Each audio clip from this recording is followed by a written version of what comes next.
Hello, first standard. How are you all? Welcome to English lecture.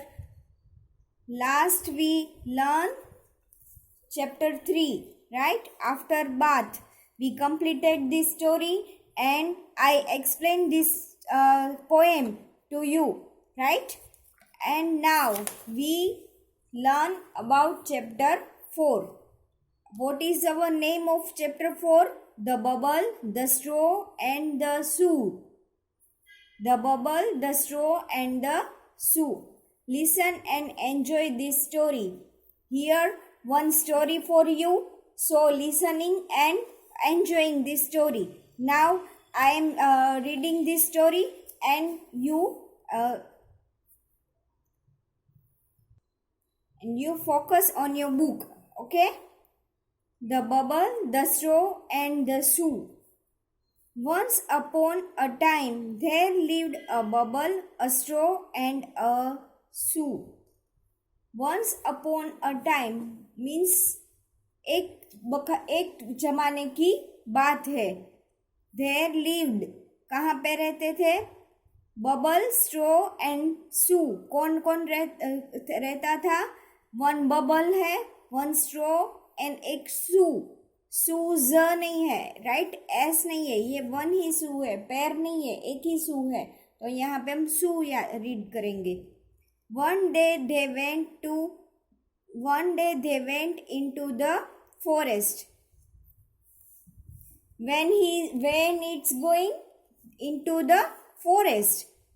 One day they went into the forest. मतलब वो तीनों के तीनों forest में, मतलब कि जंगल में घूमने के लिए गए. दे केम टू अ रिवर. वो कहाँ के आ गए? रिवर के पास आके रुक गए. They did not know how to cross it.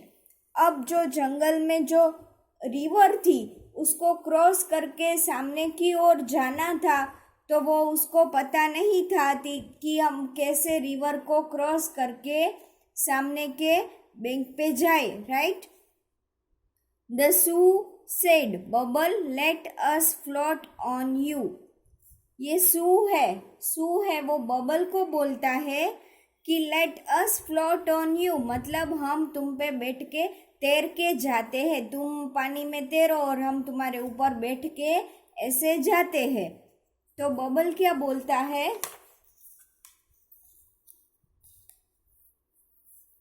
No शू, लेट स्ट्रो stretch himself from one bank to the other, then we can cross the river.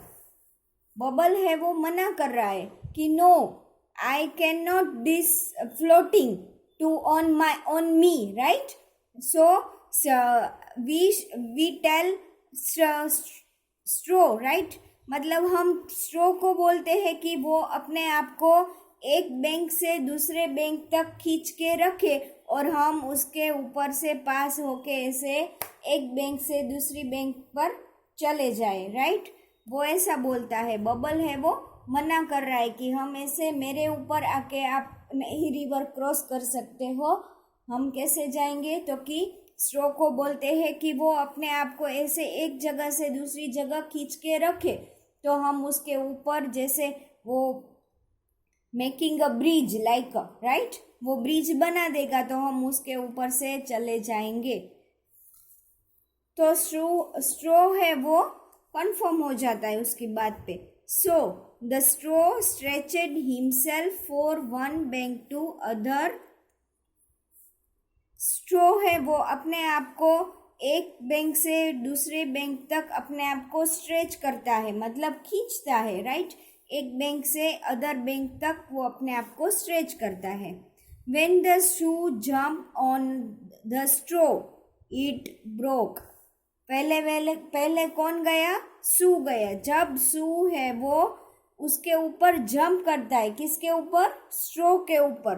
वो जंप करता है तो क्या होता है? स्ट्रो ब्रोक, मतलब वो टूट जाती है उसके ऊपर. स्ट्रो तो कितनी पतली होती है ना, राइट? आपने देखा होगा स्ट्रो जब आप जूस में और शेक में वगैरह में आती है तो वो स्ट्रॉ होती है वो बहुत ज़्यादा मजबूत नहीं होती है, उसके ऊपर अगर आप जंप करो तो वो तो ब्रेक ही हो जाएगी और शूज़ का तो वेट होगा, राइट। तो उसने उस पर जंप किया तो स्ट्रॉ की क्या हालत हो गई, वो बीच में से कट हो गई, ब्रोक हो गई, टूट गई। The shoe fail into water with loud splash, मतलब शू है वो बहुत ही ज़्यादा पानी उड़ा के पानी में गिरा, बहुत ज़्यादा पानी बाहर उछला। The bubble shook and shook with laughter and burst with a big bang, bubble है वो अपने आप को हिलाता वो जब हम हंसते हैं तो पूरे हिलते डुलते हैं ना, तो ऐसे ही बबल है वो अपने आप पे कंट्रोल नहीं कर सका और वो इतना लाफ किया, उसने इतना लाफ किया कि वो भी बहुत ही बड़े विस्फोट के साथ फट गया, मतलब तीनों का वहीं पे फिनिश हो गया। ये स्ट्रोक टूट गई, ये शू है वो पानी में गिर गया और बबल अपने आप फट गया क्योंकि वो अपने आप इतना हंस रहा था, राइट। तो ये थी हमारी स्टोरी। तो यहाँ पे हमने स्टोरी में क्या देखा कि एक स्ट्रॉ, बबल एंड शूज है वो फ्रेंड्स थे, तो वो one day they went into the forest, मतलब एक दिन वो फॉरेस्ट में जाने का सोच रहे, फॉरेस्ट मतलब जंगल, right. They came to a river, वो रिवर के पास आते हैं और उसको क्रॉस करने का सोचते हैं। तो शूज बबल को बोलता है कि let us float on you, मतलब हम आप तुम्हारे ऊपर फ्लोट करके जाते हैं, फ्लोटिंग करना मतलब तैरना, राइट। नो, शू है वो मना कर रहा है कि नो, हम ऐसे नहीं क्रॉस करेंगे, लेकिन कैसे करेंगे कि स्ट्रॉ है वो अपने आप को स्ट्रेच करेगा तो हम एक बैंक से दूसरी बैंक मतलब किनारा, वो रिवर का जो किनारा होता है उसे हम बैंक बोलते हैं इंग्लिश में, राइट। तो एक बैंक से दूसरी बैंक तक अपने आप को स्ट्रेच करेगा तो हम रिवर क्रॉस कर लेंगे उसके ऊपर से जाके। तो जैसे ही स्ट्रॉ है वो अपने आप को स्ट्रेच करता है, वो शूज है वो उसके ऊपर जंप करता है और स्ट्रॉ है वो क्या हो जाती है, ब्रेक हो जाती है, राइट, टूट जाती है। तो जैसे ही स्ट्रॉ ब्रेक हो जाती है, शू है वो पानी में गिरता है, पूरे बहुत ज़्यादा पानी बाहर आ जाता है और बबल भी अपना वो भी बहुत हंसने लगता है वो शू को गिरता हुआ देख के, राइट, और वो भी फट जाता है, बहुत ज़्यादा जोर से आवाज़ में वो भी फट जाता है। सो complete our story. Now we get new words. BANK, bank. Sorry. Bubble, BUBBLE. Burst, BURST. Cross, CROSS. Cross का मतलब है एक पार से दूसरी तरफ जाना, राइट। रिवर मतलब नदी, RIVER। शू, SHOES, शूज, यहाँ पैर है इसलिए शूज बोला है। स्प्लैश मतलब पानी को उड़ाना, एक दूसरे के ऊपर हम पानी उड़ाते हैं ना, तो ऐसा जोर से वो पानी उड़ता है बाहर, right.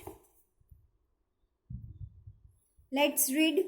I can blow bubbles, यहाँ पे जो सेंटेंस दिए गए हैं, सॉरी वर्ड्स दिए गए उसी में से दो आपको सेंटेंस बना के रीड करने को बोला है। I can wear shoes, I can wear shoes। Next lecture में हम यहाँ की एक्सरसाइज देखेंगे।